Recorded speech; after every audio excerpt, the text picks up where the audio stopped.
Hold on, I can't do this without my coffee cup. People won't know what. Oh yeah, That's go just get not, that. That's just not right. I can't believe I'm even filming you without it. Hey, Winston here. So if you remember the last video, we was talking about the mayor wanting us to encapsulate the whole property. And we were saying that we were not encapsulating the whole property because that violates state law. So we were waiting for them to issue us a stop work order, which they did. And so they had us a court date set for this week. And come to find out, we came in and we knew we had to put a couple of things in a couple of places. So we put a little, this is a sock that's filled with mulch. So this is designed where any water coming down, it'll catch and redirect the water somewhere else.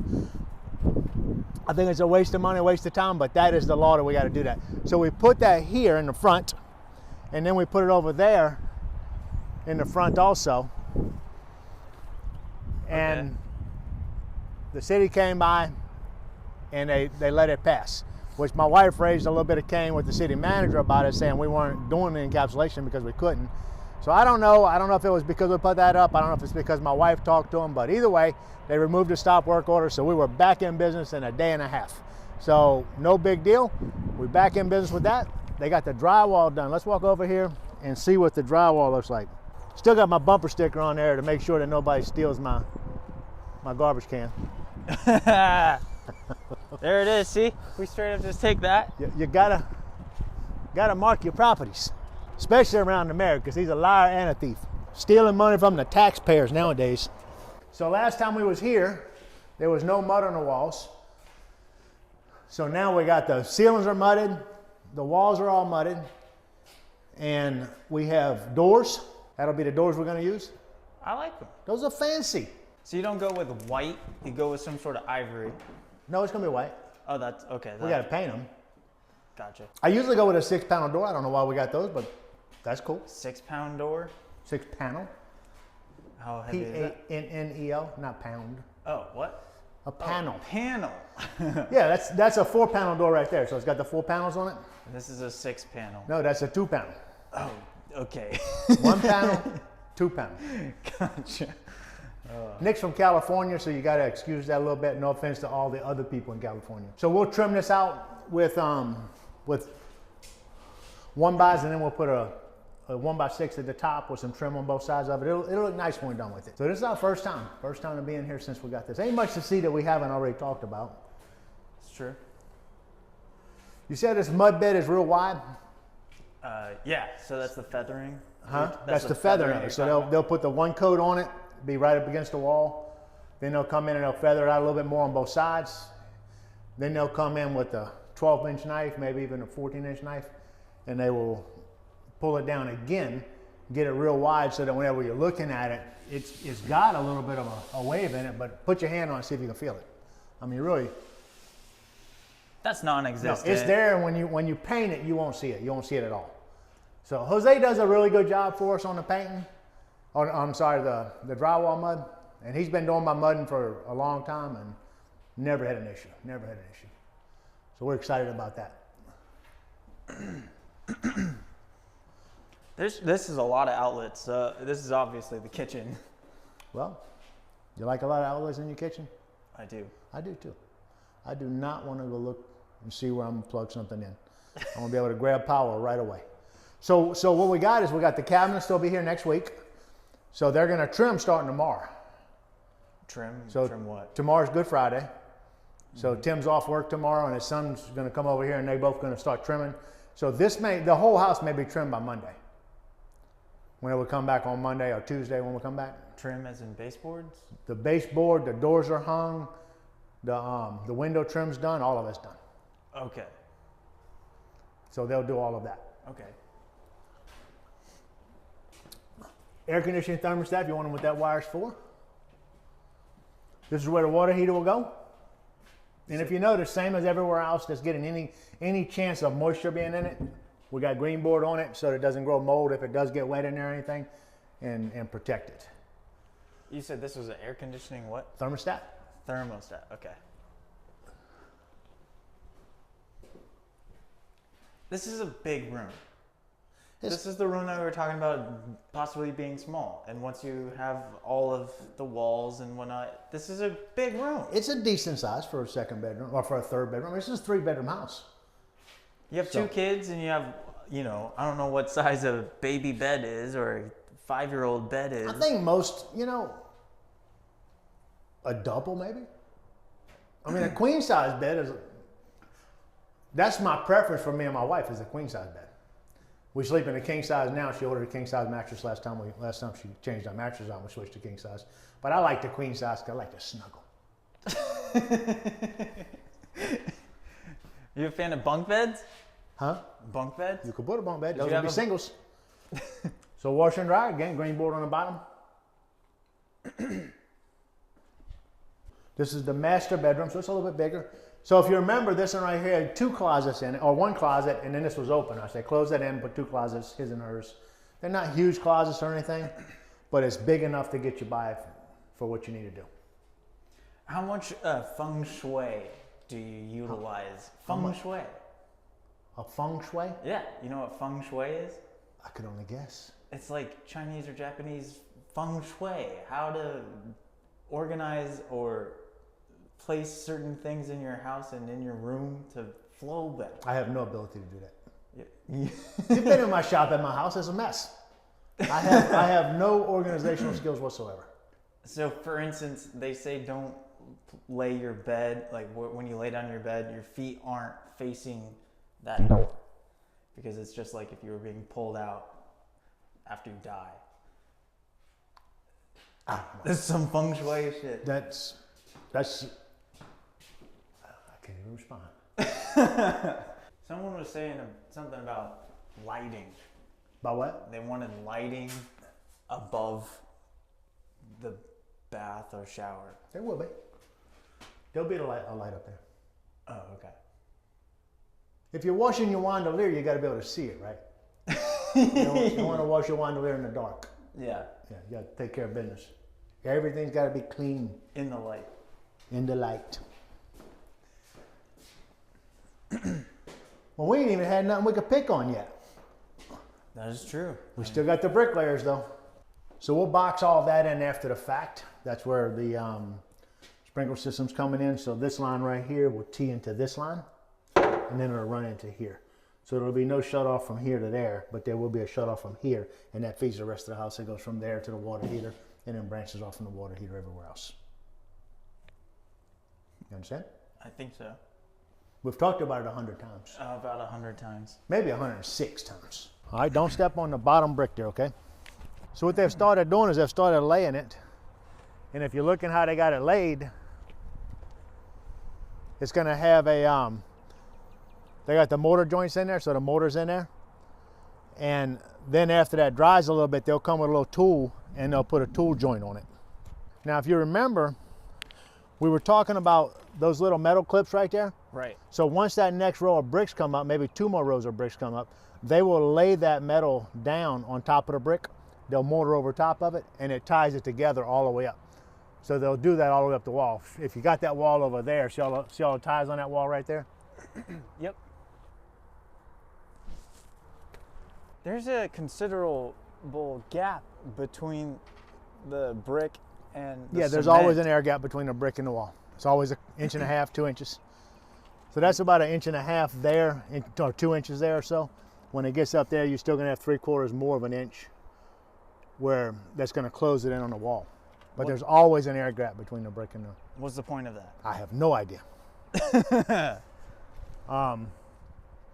you notice, we're still using the, we still got the tape around the windows to make sure that there's no filtration of air or anything going into the windows after they lay the brick. So wind will hit it, but it won't penetrate the walls and go inside the walls or anything. I think this is a paintable brick, so we can paint it. And it's so I think it's going to be a good looking brick by itself. So they'll brick all the way up to the top, then they'll come in with a vinyl fascia to go over the bottom of it and come up the side with aluminum and put the gutters on. So you see this piece of wood here? Yeah. They'll take that wood that's got a string, they'll raise it up to here, the next level of the brick, all the way across from here to the other side. And that's where they'll lay the top of the brick. So they put the mortar down, they'll tap that brick down to us right there, then they'll lay. Then they'll move it up, tap that brick down, move it up, tap that brick down. That keeps it straight all the way across. If you see the string goes all the way across on the bottom. That's how they keep it straight and level. So do they have to wait for the bottom half to dry to a certain Yeah, you point? got you can't go up but so far, and then once you go up too far, then you got to worry about whether or not. It's just gonna fall. Yeah, I didn't think there was gonna be a gap. that's why you got them ties. See the tie right there? Can you get a picture of that tie? No, in the wall. The metal. The metal in the wall. Yeah. Can you see it? We got a couple of these guys. Yeah. No. Can you see it in the brick? Oh. Look where my finger is right here. Let's look at the connection. Right here. You see where it's going in? It's bent over and it goes under the brick. Yeah. So that's what we're looking for, all the way across. And what that does holds that brick to that house, and that brick can't fall down. They probably come up with something similar to that 1,000 years ago. You see a little hole right there in the bottom? They'll brush that out. It'll be a weep hole in the end, in the very bottom bricks, 1.5 bricks in. So we're looking right here. Okay. So they'll pull that mortar out of there, and they'll do that every so often. And what'll happen when they do that is any water gets behind that brick, it's able to run out at the bottom. Okay. So They need some holes. we would like to think it'll be airtight enough that it won't be a problem, that there will be no water, but there's always something to get behind it. Somebody pressure wash the house, they're spraying up high, it gets behind the top brick, runs down, it needs to be able to hold true. To leave. Does your contractor, who oversees everything, hire other sub workers for specific trades? So are these guys that do brick different than the guys who do drywall, and Yes. the guys that do drywall are different, obviously, than the plumbers and electricians? There's but- nobody that we're using on this job site that interconnect like that. Now, I'm not against that. If we got somebody that does drywall and paint, I would much rather use the same contractor for both if I could. But my drywaller does not do paint. My Okay. painter don't do drywall. How often do you see somebody be a jack of all trades? I think when you get into that, you get into the bigger companies, Okay. and typically they're going to cost you more money. So Really? let's say I I hire, thought they'd be cheaper. the bigger the company, the more overhead they got, the more expensive they are. Okay. You know, you get into a company with 100 employees, he's got to pay insurance. There's so many different laws he's got to follow that 2 men in a truck just don't have to.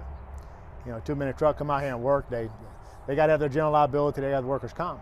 But apart from that, that's on them, whatever they do or don't have. I don't know. I'm going to give them a 1099 at the end of the year, and that's all it's going to be.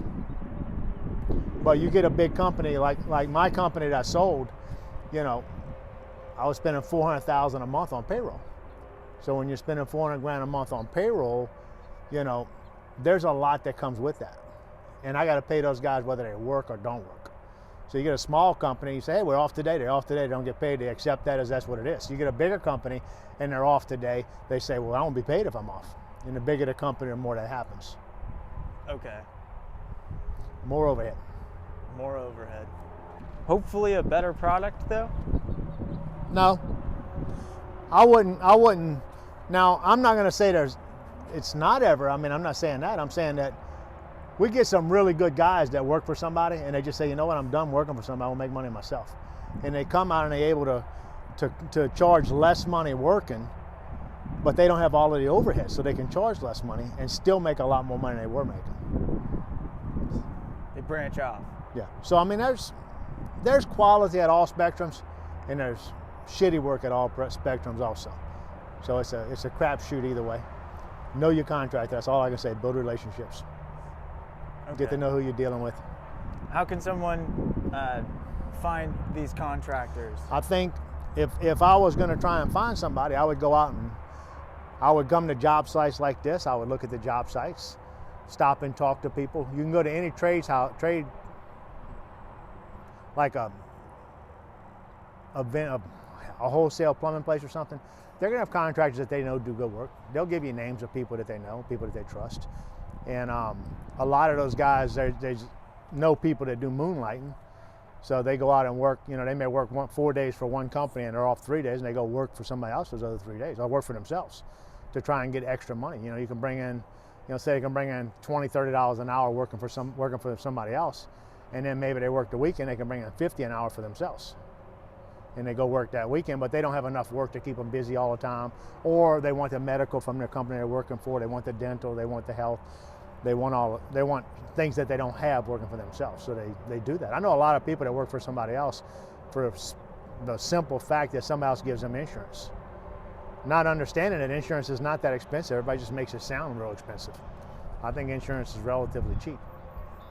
You know, for me and my wife and my kids, you know, I think we're paying about $500 something a month for insurance, health insurance. Well, we're all healthy. I mean, none of us are unhealthy. But, you know, I had a friend of mine that had some health issues. You know, he's stuck working with somebody forever because that's the only way he's going to get insurance. Take care of yourself. It means something. So you asked last time what the sand was for. Yes. So you see the mortar over here. So they're taking that mortar, they'll throw it in that mixer. They'll put some sand in that mixer, put some water in that mixer, mix it all up. Voila, that's what goes in between the bricks.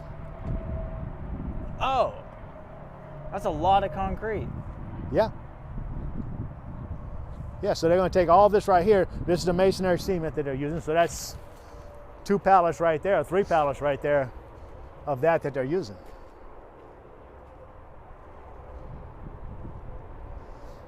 The angle iron you're seeing right there is a brick flannel that goes above each one of the windows. So whenever they're starting to lay and they got to cross above that window, they will lay that from brick to brick, and then they'll lay the new brick on top of it. I'm talking about these pieces right here. So that holds the brick up whenever they lay across a windowsill. Have you made a rock house before? Have I ever done a rock house? Yeah. No. Why not? Rock's expensive, and for a rental, I'm not looking for expensive. I'm looking for something that yields cash flow. Right. So how do you make the balance between not going super cheap on your builds, but also not doing all of the luxury What does things that you super can cheap do? mean? I think there's a stigma online of builders that are building houses that are super cheap and the wind can knock them over and it's crappy materials everywhere. So I don't build a cheap house, period, ever. Quality is number one for me. We went in a house not long ago down the road that somebody's building, and it had 24-inch centers on the wall studs, which means their wall studs are this far apart, which means you barely hit that wall, you knock a hole in it. We don't do that. We do 16-inch studs. I do not skimp on my build for a split second. I may skimp on, I'm not going to use block or stone because stone's so much more than brick is. I'm not going to, you know, I do use granite in most of my builds. I'm pretty sure granite's going in this build. So I'm using granite because there's a very small price between granite and Formica, and that small price helps me get better renters. It helps me get renters faster and things like that, and it lasts a little bit longer, hopefully. You know, so we don't skimp there. I don't really know where we skimp other than I don't come in and I don't put crown molding up. I don't put fancy trim on it. I mean, my doors are as good as anybody else's doors that they put in their houses and stuff like that. So a cheap build is somebody that's willing to go in there and cut corners on the build. And I'm talking when you're going on a 24-inch center wall in a 16-inch center wall, you're only talking 3 or 4 2x4s across the whole wall that you're losing. So probably across your whole entire house, you're probably not saving $1,000 in wood. So if you're not saving but $1,000 in wood, is it really worth $1,000 to have a substandard product? It's not to me. I'd rather lose $1,000 in profit than provide a house to somebody that I got to be embarrassed about. Right. So I don't think that is an option. Building a substandard house is not an option. Building a house that is of good quality as cheap as you can build it, I don't see an issue with that. Now, we've talked about the fact that the width of this wall right here, because I can use standardized lumber pretty much throughout this whole entire house, that saves us a lot of money on the build. And that is, we still got the quality we want, but we don't have to buy all kind of special wood products and special LVLs and things to support walls and stuff that we would typically if we was doing a custom build. So the house, 10-foot ceilings are going to cost you, you know, a decent amount more money. They look better, but I'm not doing that in a rental house. I'll do it in a house that I'm building for me. I'll do it in a house that I was going to sell, but I won't do it. The house we did on Heather had 10-foot ceilings, but I was selling that house. See what he's doing right there?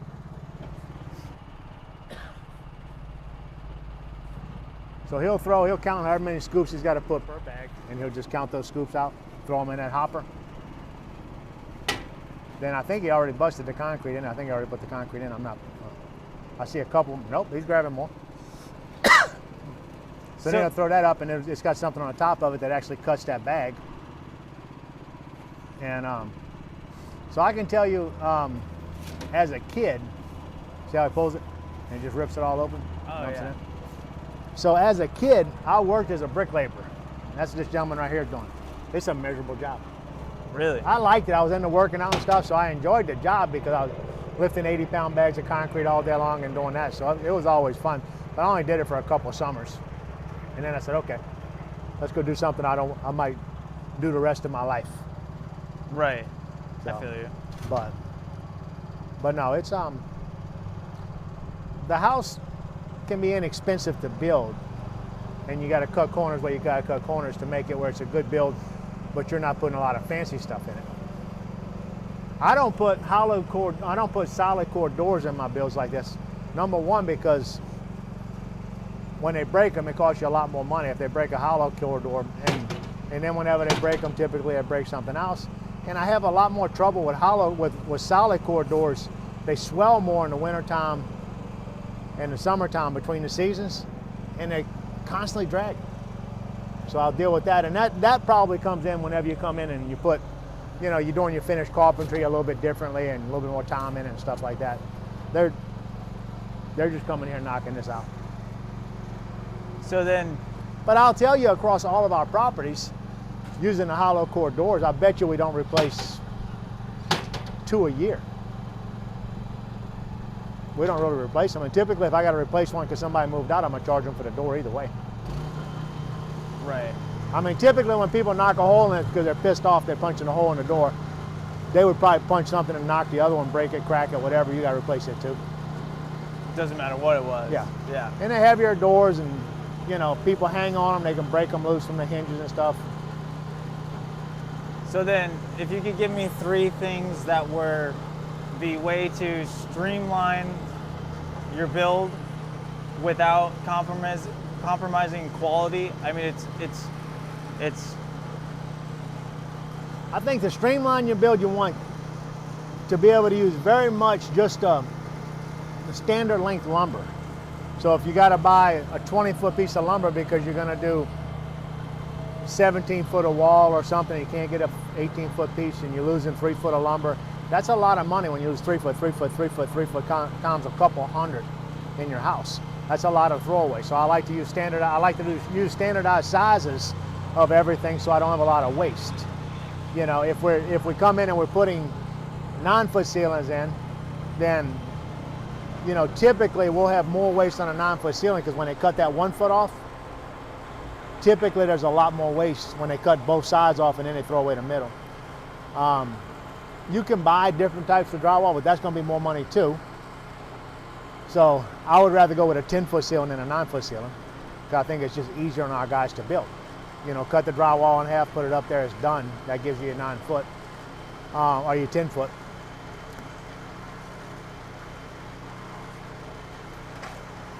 I think mostly just, for me, just verifying that the sizes fit. The less stuff you have to do that's custom, the less stuff you got to do that somebody's got to actually come in and build around it, make it work. When you got a bunch of crazy shapes in your house, everything is more expensive when you got a bunch of crazy shapes because everything has to be built around it.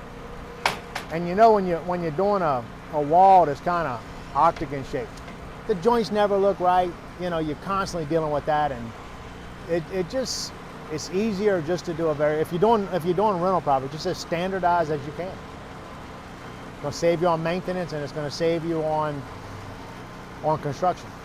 And yeah, the labor of doing that. Yeah. So then these bricks, there's nothing wrong with these bricks. There's nothing wrong with these bricks. Why are you saying that? They're great bricks. They're not expensive brick. This is a paintable brick. Okay. So we order bricks that are paintable. A typical brick, see how smooth it is? Yeah. A typical brick will be a lot rougher. Makes it harder to paint, makes it harder to get in the grooves of the paint and stuff whenever grooves of the brick when you're painting.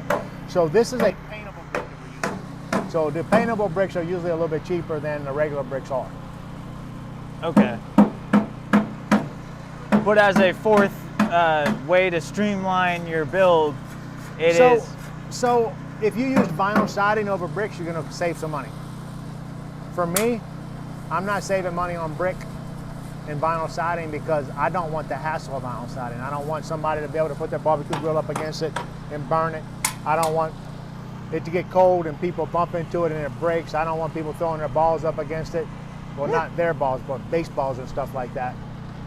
Or a soccer ball, football. Yeah, there's a lot of balls. I'm just talking about balls that are not attached to us personally. Correct. They throw their balls up against it. So they throw their balls up against your vinyl siding and it knocks holes in it.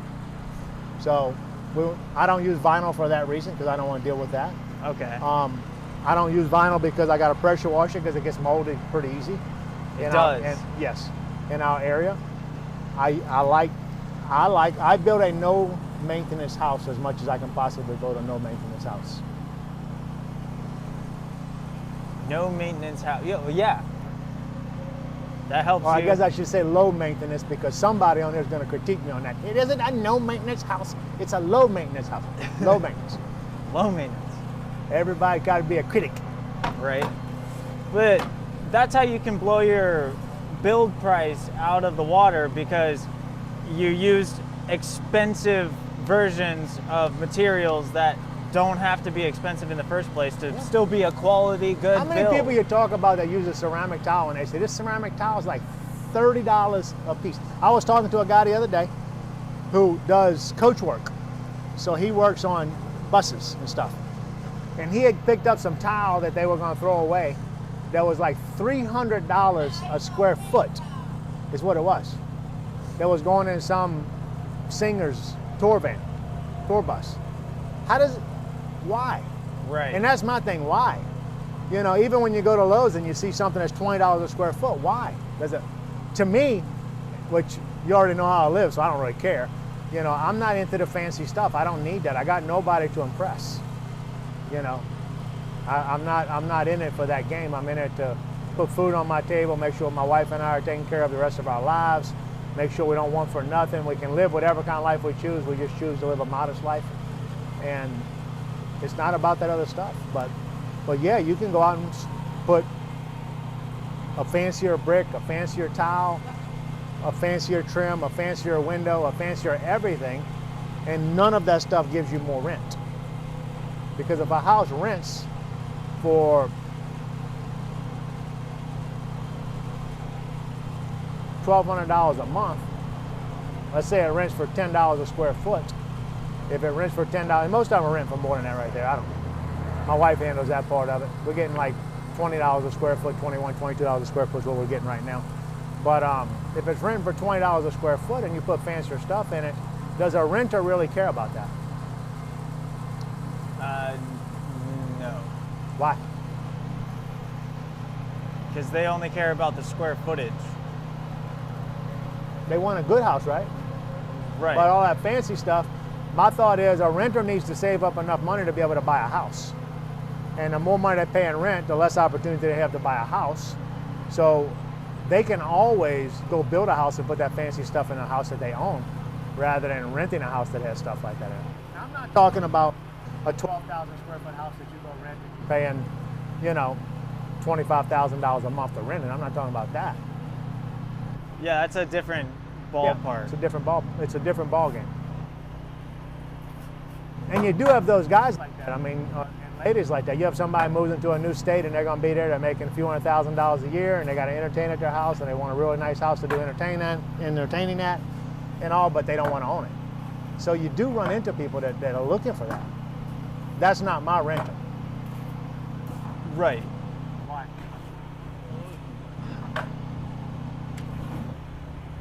One, there's not very many of them that do that. So if you build a house to that extravagance, you're limiting your buyer pool, your renter pool. So if you build a 1,200 square foot house, what percentage of America can afford it?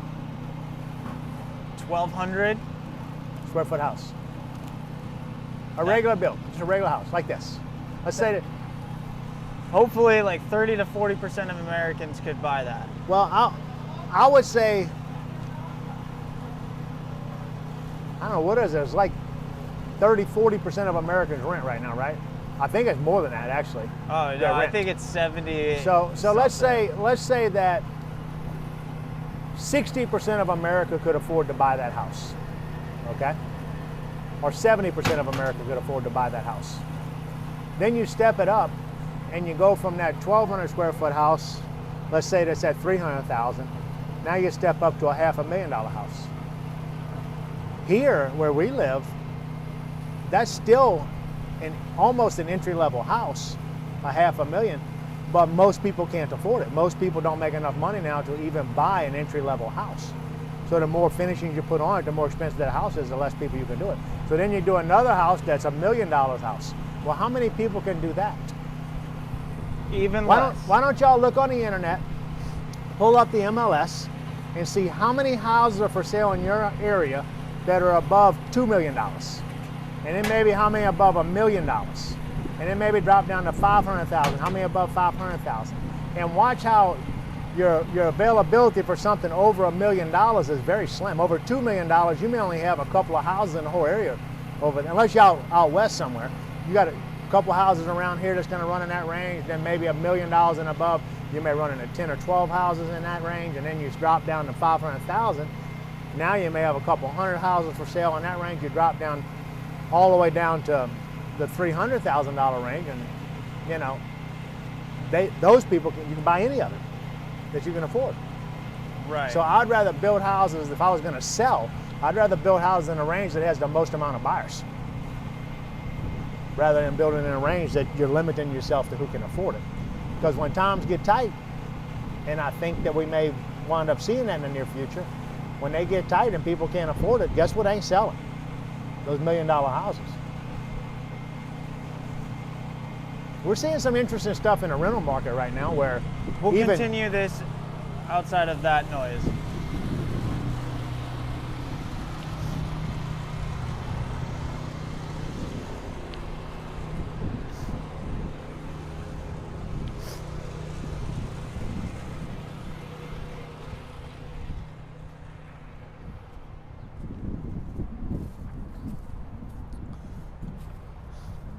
So what we're seeing right now is we're seeing houses in the $2,000 price range that's rents that are staying vacant longer. So we're seeing more and more people give concessions on houses because they can't afford to rent or they can't afford to sit on them. So they're giving people 1 month rent free. They might be discounted down $100 or $200 a month right now to keep people in their houses, because right now people are struggling. And the more people struggle, the more renters, investors like myself will give concessions. Now, as soon as all that stops, the rents are going to go back up where they're supposed to be. Where should your rents? What can you imagine the rent should be, no matter where you live? 5% higher than they were last year. No. How would you? How if you wanted not what something's renting for? What should something rent for? I don't know. So in the market we're in right now, if you buy a house, I don't care where you buy the house, and I don't care what it is. If the rent isn't 1% of what you paid for, you pay $100,000 for a house, you need $1,000 a month rent to cover the expenses of that house. And that is going to make you very minimal profit. 2 to 4% is what you're going to make on a profit with that house off of your investment. And that is it, no more. So nobody's going to invest $300,000 to go buy a house that makes $1,500 in rent. Because what they're going to have is they're going to have a negative cash flow whenever they figure taxes and insurance and maintenance costs and everything else that they got to pay. It just doesn't work. So if you look at the house in your area and that house is a $300,000 house, that market rent will go up to $3,000. It may not do it in the next year or two, but it'll hit that number in the next five or 6 years. It almost has to, because who's going to go buy a house to rent if it doesn't cash flow? And it does not cash flow. Look at my videos on YouTube. We got some long form videos on YouTube that give you the ability to run those numbers and see how you make the profit, and just run your numbers. It's an easy, simple formula, not hard to do. Thank y'all for watching. I thought you were talking about what should rent be from the renter's perspective. I was like, I don't know how to judge what I should. You can't judge what the renter's perspective is. And does it matter to you? That's the question. I mean, The renter's perspective does not matter to me if I can't cash flow. If the renter's perspective is that house ought to rent for $1,500 and that house costs me $2,000 a month and I lose $500 a month, how long do I rent that house before I lose the house and the bank takes it back? Very fast. Very fast. And you get a lot of investors that invest everything they got in this house and they're able to hold that house if it rents. And if that house goes 3 months vacant, they stand a chance of losing the house. It is a tight market. So that's why I've been telling everybody it's an all cash era in real estate right now, and the best thing you could possibly do is to not buy a house and try to rent it, because your numbers will rarely work. So it is to build. I do think the building is the best way to do it, but you can't say don't finance. I'd rather finance at a higher interest rate and barely get cash flow out of it and get 2 houses, because where's most of your money made? Through the equity and time. Through the appreciation. So Yeah. when we look at the appreciation and when we get in appreciation, okay, we can make money there, but most people can't cash flow the house out of their pocket, so they got to be able to make a little bit of money on it. So I don't suggest for anybody to go in a negative cash flow, but I would pull enough out so I could do 2 houses instead of 1 house, maybe 3 houses instead of 1 house. Because now, if you got a $300,000 house and it's 10% appreciation, if it's only 5% appreciation, that's still $15,000 a month, $45,000 a year. $15,000 a year, $45,000 a year on 3 homes that you're making off of them going up in value. Capitalize on that. You got to look at the play. There's a play in each different direction. Now, none of this is easy. I'm not telling any one of these videos, hey, go do this right here, because it is simple. Ain't a freaking thing we do that's simple. Nothing. It all takes diligence. It all takes hard work. It all takes sacrifice. It all takes time. Time in the market with the real estate is your best friend. You know, I got houses that we paid $15,000 for years and years and years and years ago that are renting for $2,000 a month right now. My return on investment is huge, you know, but I can afford to take a beating on that house. So that house right there makes enough money it actually supplements other houses.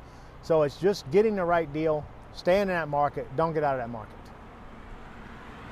I've been finding it very hard to put 20, 40 grand down and then finance the rest of buying a real house and then renting it. My numbers just aren't working when it's 7 and 8%, even with my 40 grand down, or even if I did 7 more. or 8% what? Interest rate. So what is your cash on cash number? What's your percentage? Well, trying to Are you making 8% cash on cash? 7% cash on cash? I'm telling you right now, I'm seeing 7% more than I'm seeing 8%. Used to be a lot of 8, 9, 10%. Now I'm seeing 7%, 6% cash on cash. But 6% cash on cash profit is still 6%. And you're gonna get that every year. It's a lot better investment than, in my opinion, it's a lot better investment than the market. Because you might only get 6% cash on cash, but you're still getting your appreciation, depreciation, and principal reduction. And so outside of those intangible profits, the immediate one, I can't get something to cash flow. What's intangible? It's just not recognized. Well, it's recognized, it's just not recognized yearly. If I can't immediately go spend it at the mall, it is not recognized. Well, real estate is not something you can easily go spend at the mall. Right. Even when you want to sell a house, it may take you 3-4 months to sell a house, so you're not going to part with it that fast. Right. But the cash flow monthly, that is yours. pretty much. If your numbers are so tight that you need your rent from your real estate to go to shop at the mall, real estate, you're too tight on your money anyway. Right. It's the 40 grand down, finance the rest. I'm not able to get it to cash flow renting. I need a lot more. If you can't cash down. flow it, don't do the deal. Right. You have to cash flow. Pull your numbers to the office. Let's run the numbers on a whiteboard. Let's show the people. Okay. All right, my wife's going out of town, so I need to go tell her bye. Okay, let's go.